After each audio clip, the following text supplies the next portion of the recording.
हे all, मैं आया हूँ आपको बताने के लिए कि हमारी जो आसाम की सीरीज है वो अब जाकर के कंप्लीट हो चुकी है। जहाँ तक वीडियो में आपने देखा है, मेरी साइकिल उसकी हालत बहुत ज़्यादा खराब हो चुकी थी और मैं किसी तरह से गुवाहाटी पहुँचा बहुत मुश्किलों के साथ। गुवाहाटी पहुँचने के बाद मैंने अपने साइकिल को लोड किया था ट्रेन में और उसके बाद मैं उसे लेकर के पहुँचा था चंडीगढ़। चंडीगढ़ में मैं 4 महीने रुका, थोड़े दिन काम किया, काम करने के बाद कुछ पैसे कमाए, एक नई साइकिल ली, नया सेटअप लगाया और मैं चल पड़ा चंडीगढ़ से वापस नॉर्थ ईस्ट की तरफ। अब पॉइंट ये है कि मैं राइड करके सीधा नॉर्थ ईस्ट जाऊँ, असम, जहाँ से साइकिलिंग की जर्नी खत्म की थी, वहीं से दोबारा स्टार्ट करूँ। इसमें कोई बुराई भी नहीं है, ये ऐसे कर लेना चाहिए और मैं यही सोच भी रहा था। प्रॉब्लम तब आई जब मुझे डायरेक्ट ट्रेन की टिकट नहीं मिली और मैं मजबूर हो गया कि एक बार फिर से अपनी साइकिलिंग की जर्नी की शुरुआत की जाए। तो मेरा इस बार का प्लान है कि मैं चंडीगढ़ से जर्नी स्टार्ट करूंगा आप सबके साथ। सेंट्रल इंडिया में जो 4 या 5 अलग-अलग स्टेट आते हैं, इन 5 स्टेट को पूरा करने में मुझे लग जाएंगे करीब-करीब 6 महीने। उसके बाद नॉर्थ ईस्ट की बारी आएगी और फिर वहीं से हमारा इंटरनेशनल ट्रैवल्स ऑस्ट्रेलिया की तरफ, म्यांमार, थाईलैंड, मलेशिया, सिंगापुर होते हुए आगे की तरफ बढ़ेगी। तो आप में से जो लोग नॉर्थ ईस्ट हैं, आसाम से हैं, मैं उम्मीद करता हूँ कि आप मेरी इस जर्नी पे मेरा साथ निभाएंगे और उत्तर प्रदेश के साइकिलिंग जर्नी पर भी मेरे साथ चलेंगे। आसाम की सीरीज का बड़ा मिला-जुला सा फीडबैक था। हर कोई मुझसे पूछ रहा था कि ये वीडियो पुरानी है क्या? तो आपके इस सवाल का जवाब है हाँ, ये वीडियो पुरानी है। तो साइक्लिंग बीस्ट पर जो वीडियो है वो ऑलमोस्ट 3 से 6 महीने बाद रिलीज हो पाती है, क्योंकि मैं हिंदी में एडिट करना मेरी वीडियोज़ को थोड़ा मुश्किल होता है, उसके लिए मुझे टाइम ज़्यादा लगता है। अगर आप लेटेस्ट साइक्लिंग जर्नी की वीडियोज़ देखना चाह रहे हैं, तो ये जो वीडियोज़ की सीरीज़ है, ये मेरा जो इंग्लिश चैनल है world wanderer cycling on a budget, उस पे पहले आती है। तो अगर आप चाहते हैं कि अपडेट रहें मेरी साइक्लिंग की सीरीज़ के साथ, तो इंग्लिश चैनल को पहले कर लीजिए, तो हिंदी चैनल पे वीडियोज़ के बाद आएँगी। अब गैप ज़्यादा नहीं है, मेरे ख्याल से महीने के बाद ही वीडियो आ जाया करेगी। तो साइक्लिंग बीस्ट और वर्ल्ड वॉन्डरर के बीच में अब गैप इतना ज़्यादा नहीं होगा जितना आसाम की सीरीज़ के साथ हुआ, क्योंकि आसाम की सीरीज़ इसलिए लेट हो गई क्योंकि इसके बीच में मैंने उमलिंगला की वीडियो रिलीज़ की थी। आसाम से आने के बाद जब मैंने नई साइकिल खरीद ली थी, तो मैं गया था मनाली से उमलिंगला साइक्लिंग ट्रिप के ऊपर। तो वो सीरीज़ मैंने पहले रिलीज़ कर दी थी और इसी वजह से जो मेरी आसाम की वीडियोज़ हैं, वो काफ़ी लेट हो गई थी। आसाम की वीडियोज़ को मैं कहूँ काफ़ी प्यार मिला है। मुझे ऐसा लगता है कि जो नॉर्थ ईस्ट है, वो बहुत ही खूबसूरत है और उसको खूबसूरत बनाते हैं वहाँ के लोग। तो आजकल जो मीडिया में चल रहा है ना, discrimination on the basis of race and area, I don't support that. आप लोग हम लोगों का उतना ही ज़रूरी हिस्सा है जितना कोई भी और स्टेट के लोग होते हैं। तो इस तरह से डिस्क्रिमिनेशन के मैं फ़ेवर में नहीं हूँ और ना ही मैं इस चीज़ को सपोर्ट करता हूँ। मेरे हिसाब से हम नॉर्थ ईस्ट से होने वाले, नॉर्थ इंडिया से होने वाले, वेस्ट बंगाल से होने वाले, साउथ इंडिया से होने वाले लोग बाद में हैं, हिंदुस्तानी इंडियन पहले हैं।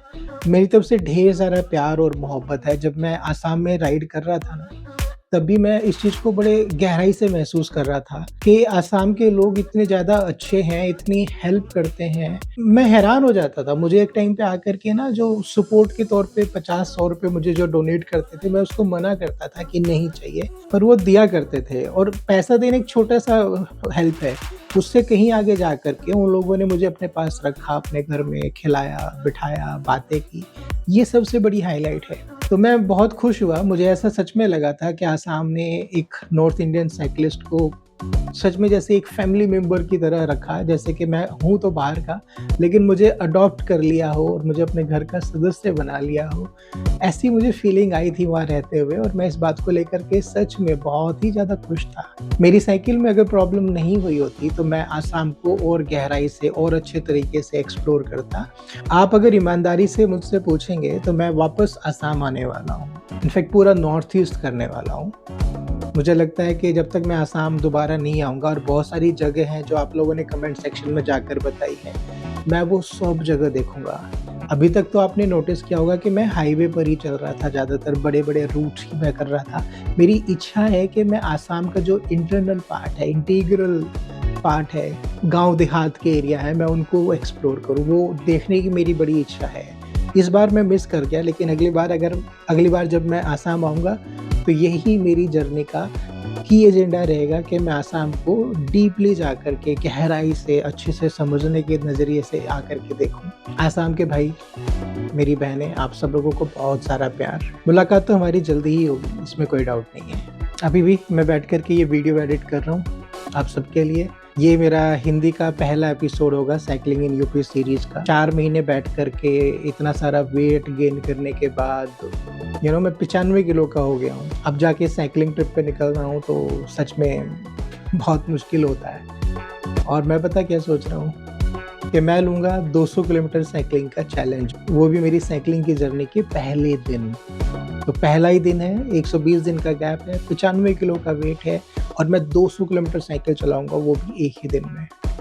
कैसा रहेगा ये एक्सपीरियंस, ये आपको अगली वीडियो में देखने को मिलेगा।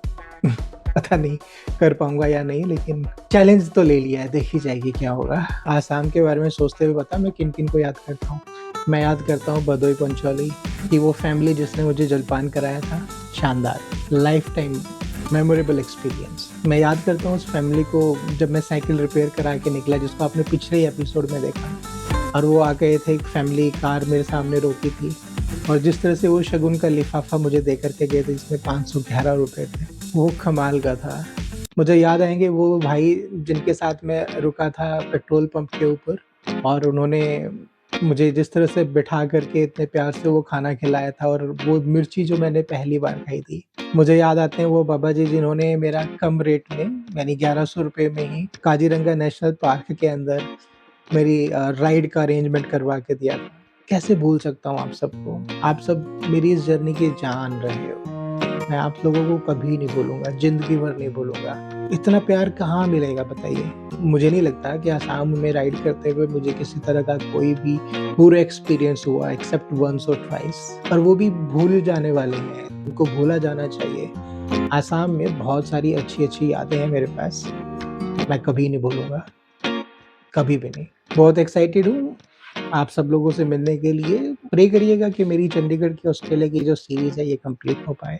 मैं अपना जो सपना है बचपन का उसको पूरा कर सकूँ। वैसे तो मैं अपनी पर्सनल बातें नहीं करता किसी भी वीडियो में, ना पर्सनल चीज़ें दिखाता हूँ। पर आज पता नहीं क्यों मेरा दिल हो रहा है कि थोड़ा 1 टू 1 हम लोग इस बारे में बात करें। तो लास्ट 1 ईयर मेरे लिए बहुत ही ज़्यादा चैलेंजिंग रहा है in terms of health, in terms of financial issues. So ये प्रॉब्लम बहुत बड़े लेवल पर है और सच में मुझे कुछ टाइम चाहिए इन प्रॉब्लम्स को सॉल्व करने के लिए।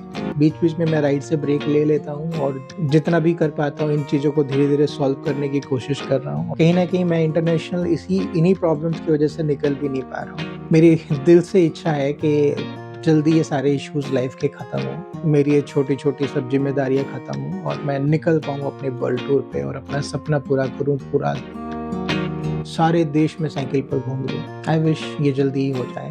आप लोगों का सपोर्ट रहा तो आई एम श्योर जल्दी हो भी जाएगा। तो बुधवार से हमारी उत्तर प्रदेश की सीरीज़ शुरू हो जाएगी। आई एम लुकिंग फॉरवर्ड कि आप लोग उसको भी देखेंगे, उतना ही प्यार और मोहब्बत देंगे।